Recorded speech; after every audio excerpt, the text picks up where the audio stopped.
Welcome to Shimo's Corner. I'm Christine Shimasaki, and you can call me Shimo. And I'm with Destination Marketing Association International. We're the trade association for convention and visitor bureaus. And thank you so much for tuning in to my blog. Now, this post is a first in a series of 3, and they're all about the topic of the event room block. Now, I know that the event room block isn't perhaps the most exciting topic, but it's a topic that's important and impacts your event. So given today's changes and the complexities and issues that surround room blocks, I think it's not one that we should ignore, and nor that should be delegated, because when the room block underperforms, it has consequences, some of which are short-term, but many which are long-term. And by the way, when I talk about the room block, I do mean your contracted room block. Now, I do want to acknowledge your annoyance with the room block, because with these issues, you might even wonder whether you need the room block in the first place. And I understand your concerns about attrition, which impacts your event's bottom line when your room block is not picked up. If you're like most planners, you just don't have the time to get your head around all of these issues. So hopefully I can help by presenting you with the 5 should-have questions around your room block. So I created a very simple framework. The framework simply illustrates 5 questions planners need to understand or address that have an impact on the room block. When you address these questions, you'll be able to discuss the implications with your colleagues, your stakeholders, and even your partners to potentially lead the necessary changes to how you really manage your room block today. So let's start with the first question, which is, why do you need a room block in the first place? And I think it's a fair question to ask, given the observation that more and more attendees and exhibitors are booking outside your room block, and which seems to really be putting planners in a situation to really block less and less rooms. So the answer to this question really lies in whether you're concerned about any of the following. First of all, are you going to need any meeting space or exhibit space? Because if you do, then you're going to need a contracted room block, because hotels and convention and visitors bureaus use their meeting space and exhibit space to drive hotel room sales, total rooms revenue, and also economic impact.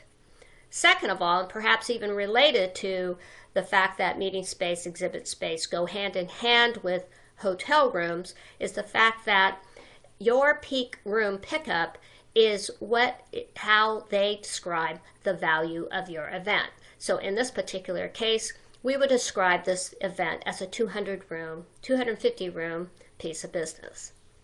And thirdly, if related to the fact that you want to secure pre-negotiated rates for your attendees and make sure that they have accommodations that fit their varying needs.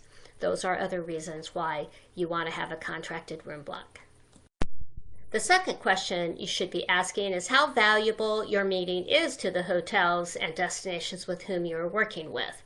It's key to understand how the supply community is sizing up your meeting, because for a hotel, a convention center, or a convention and visitors bureau, it's like they're working with a puzzle and they're putting all the pieces together, except that the pieces, meaning events and the other business mix they're dealing with, constantly keep changing.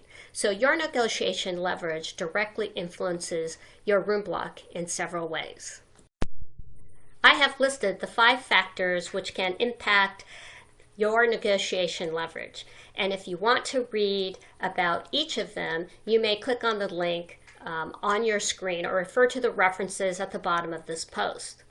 But the team at empowerMINT.com wrote an article on the 5 factors affecting your hotel negotiations, which is a short read and very informative. I'd like to also mention two other factors that can be very important. That is repeat business because of the relationship you have already established. The hotels and the Convention and Visitor Bureau and Convention Center all know what to expect, therefore minimizing risk. Also, flexibility is a powerful lever. So making sure your decision makers and stakeholders understand how this impacts the organization can significantly improve your negotiations. To support these levers that I had just illustrated, I'd like to point you to a study that was done by Meetings.net.